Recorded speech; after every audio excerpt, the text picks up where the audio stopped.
It's always true. Not news. Here is an illustrated summary of the news happenings at home and abroad. Ladies and gentlemen, this is the Brock Wally program. My name is Brock Wally. I am your fearless host. Driving back from a cool weekend, actually. Once a year, I get together with some friends of mine.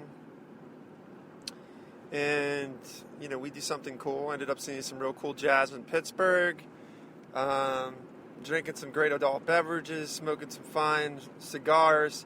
Just a whole lot of, good company, good edifying company. Eat, drink, and be merry, for the election is looming. By now, the saturation, the contrast on the photo that is the political landscape has been turned up so high that I'm not telling you anything you don't know. But forget last time I described the debate as like a bar fight with the glass, the shard edges going after the jugular, and pool cues over the back of the head and stuff. This time, it was straight up Mad Max in a cage. Sharp, huge blades just coming off of every appendage. The whole, crowd of toothless, God gouged out Apaco survivors just holding on to the cages of the bar, just hooting and hollering, just shaking the cage around. And they're in there just prehistoric animal style, slashing and gouging. So, if you thought it was going to be any crazier, they did not fail to entertain. And look, there's so much there you could say, right? And if it was endless time, we could deal with it.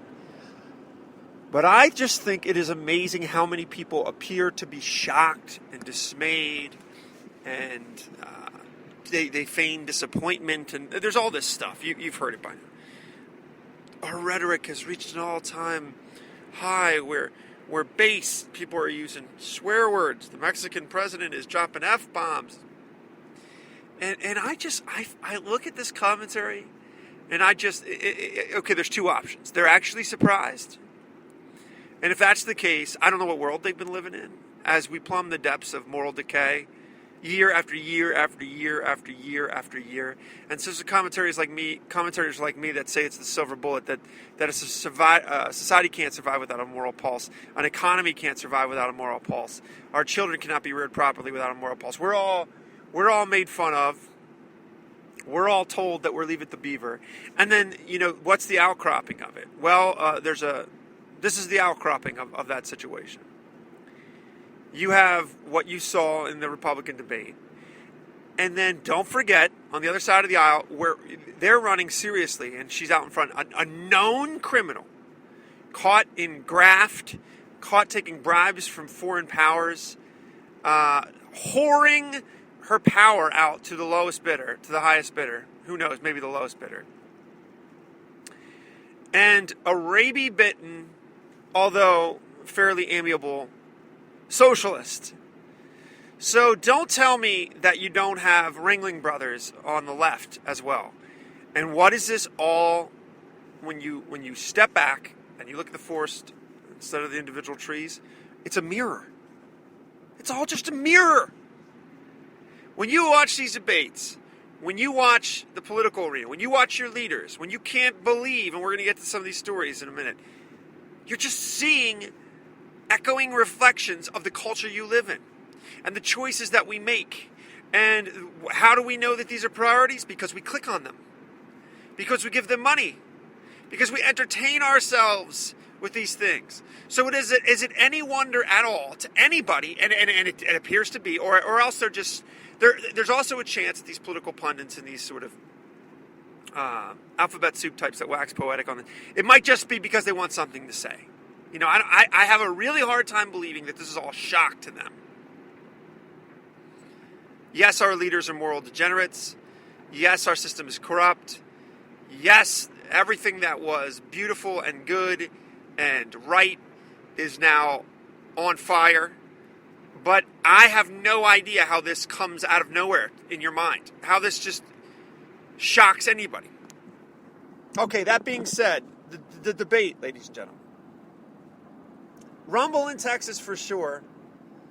For the first couple minutes, after the sun came up after the debate, it was all Trump went on a Twitter rampage, and apparently, the speed at which he was tweeting caused him to misspell a lot of words. That made a lot of news. And then Rubio took the gloves off and got a couple jabs in. Everybody was ecstatic about that. One of the things I think is interesting about that is all these commentators, so all these hack establishment commentators are always like, man, all the name calling and Trump's just lowering the bar. And by the way, you know already that I like Rubio, so this isn't a jab on Rubio. But Rubio gets in the game, and he starts, punching below the belt, and that makes these same alphabet soup, hollow, zero credibility, status hacks that are just all they're doing is carrying water for the Rhino establishment. Now all of a sudden, that's just genius. Now Rubio is like he was terrific.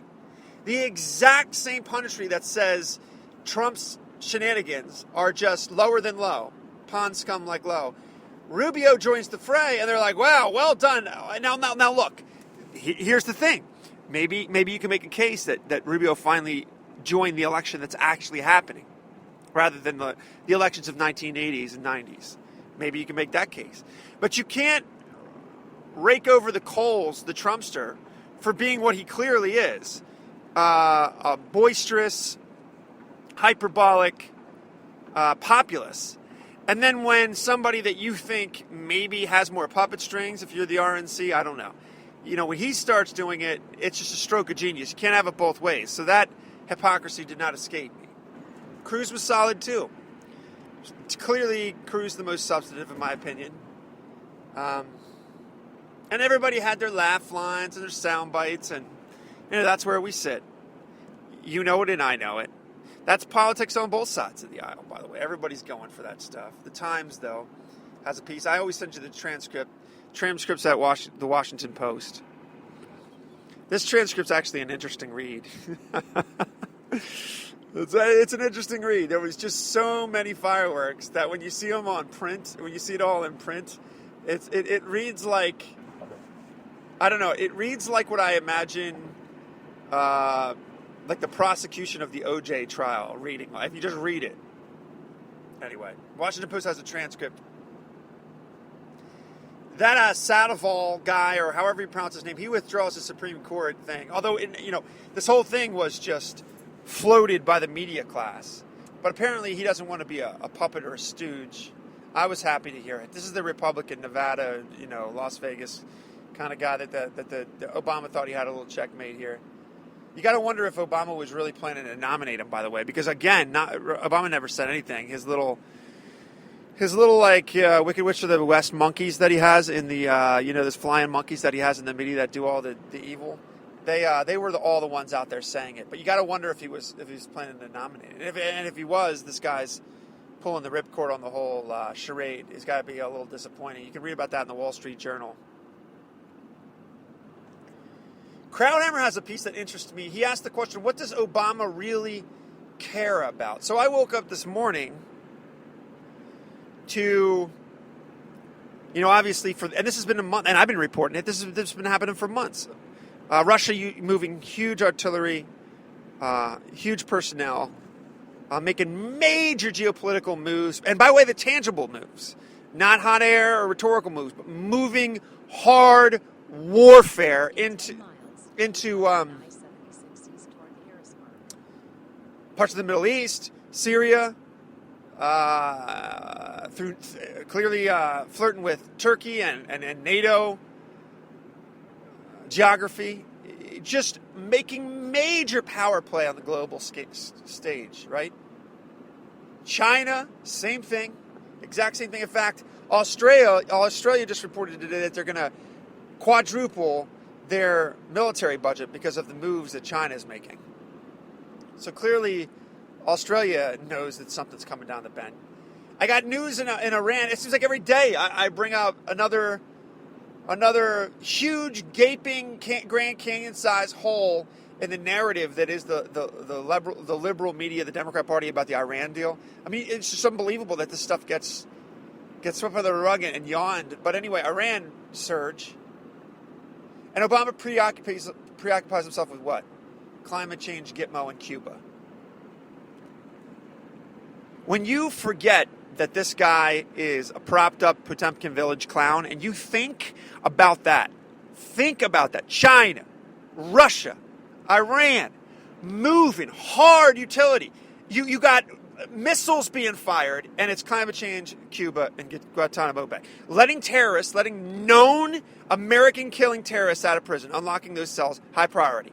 Cozying up BFF style with Cuban brother thugs, murdering known despot thugs, and a fictitious hocus-pocus power play with carbon dioxide that the left just will not let drop, no matter how humiliated they get by the science. That is priority 1, 2, and 3. It's almost unreal. Krauthammer has an amazing piece on the matter. Newton explains, this is in the Wall Street Journal, Peggy Noonan explains Trump and the anger of our age. It's actually a fascinating piece. I enjoyed the read. You know, everybody wants to shine light on this. They think this is like the end-all and be-all answer to everything. Everybody's angry. That's why you see the lid popping off politically. That's why you see everybody throwing out the playbook. That's why all the stereotypical blueprint strategies and stuff are not applicable. That's why everything is topsy-turvy. It's all because of anger. That seems to be a consensus. And by the way, that's right and left. You hear that on the right and left. I suppose that's how they explain a 75-year-old socialist nipping at Hillary's heels, and obviously the Trumpster is applicable here. But, you know, basically what I get frustrated, and she draws attention to this, is it's all, this kind of stuff is all the brunt of policies from liberal elites, and they don't have to pay a consequence for it. What everybody's tired of, what millennials are tired of, and by the way, does anybody ever stop and think about this? So 7.5 years of Barack Obama shoving down, sometimes if it serves him through the democratic process, sometimes not, but shoving down every leftist Media Matters talking point down the American people's face, policy after policy after policy, from economics to healthcare, obviously, to foreign policy wish lists, to so on and so forth. Just the left can just check off. Got it. I love this do nothing Congress stuff. Yeah, do nothing to stop it. Because if you actually look at what Obama has been able to accomplish by way of the leftist wish dream list, utopian dream list, and the left is totally dissatisfied. They're like hungry zombies that want more flesh. I mean, they just tore into the last couple villages of warm body people by way of their leftism, and they want more red meat. They want more flesh. Bernie Sanders, they want more extreme than Barack Obama. Now, does that make any sense? At least with the anger on the right, let's say that that's true on both sides. The anger on the right has elected their party twice, and they've done nothing, accomplished nothing, given them nothing, pushed back on nothing. So there, I see justifiable anger. I do not understand for the life of me how the leftists and the millennials, after creating Frankenstein, are now like, we're furious. Look at this Frankenstein walking around. We're furious. How in the world does this pass the smell test of reality and rationale? Well, it doesn't. It doesn't, but it doesn't have to. Nonetheless, there's a fascinating piece on this. Wall Street Journal. It's all about the art of the anger of our age. So there's a disturbing piece in the independent.co.uk, the British paper, about life under ISIS for the Sunnis. I don't know how they can maintain this. I don't know how they don't revolt against this. Rapings and just the sickest, sadistic, Saw-like movie you can imagine is living under ISIS. It'll make you cry. It'll make you cry legitimately. That piece in, like I said, the Independent. 45% of Americans pay no taxes. Did you know that? This is the New York Post, by the way, doing the research on this. Okay, I'm going to say that again. 45% of the American constituency. There's 350 million Americans, maybe more. 35% or 45% of them pay no taxes. No taxes at all. No income taxes at all. They pay no income taxes. Many of them get tax returns that they don't even pay into. I mean, look this up. This is all something you can actually look up, because I have a ton of Bernie listeners, and they're infuriated. And occasionally I take the bait and I dialogue with them on Twitter and the like, and they're just hilarious. They're hilarious people. And I say stuff like this to them. So it just so happens that the Democratic constituency consists right around 40%, 42, 43, 45%. Is it a coincidence that 45% of all Americans have no income taxes whatsoever, no skin in the game whatsoever? This is a fact. And the irony of 20, the rich families, but not the 1%ers. We're talking 25%ers or whatever. They're paying almost all of the income taxes. So this is my question. Why don't we have a day honoring these generous citizens who carry the water for the rest of the 45% instead of attacking them? Attacking them as the greedy or the selfish. These are hard numbers. 20%, 25% of Americans are carrying the water for the rest of the Americans by way of this is by way of income tax. I'm not saying if you buy a Snickers bar at the 7-Eleven you're paying a couple cent taxes. I'm talking about income taxes. It's just incredible. But again, reality has no place here. Reality has no place in the Bernie vicinity. The Iranians, I alluded to this earlier, now paying Palestinian families whose sons and daughters murder Israelis. This has been proven. This is a first-hand deal dividend by the Iranian regime. By the way, you just gave them $150 billion of your own money. This is in Reuters, UK. uk.reuters.com. Check it out yourself. Read it for yourself. Don't give me crap. Read it for yourself. Iran, Obama's new BFF, is giving Palestinians cash money to send their daughters and sons as suicide bombers to kill Jews. By the way, I disagree with Trump on the Israeli thing. Now, who knows? There's all kinds of theories. There's theories that this guy's trying to grow the party, and all that might be true. But I just want you to be on the record here, hearing me. There is not two equal players here. There are not two equal players. There is an evil side and a side that is good. It is literally that easy to understand. So he's wrong on that. Again, this story about big fat paychecks coming to the murderous thugs of the Palestinians, uk.reuters.com. Check it out for yourself. That and this on Iran's new generosity. What did Kerry and Obama think they were going to do with these billions of dollars?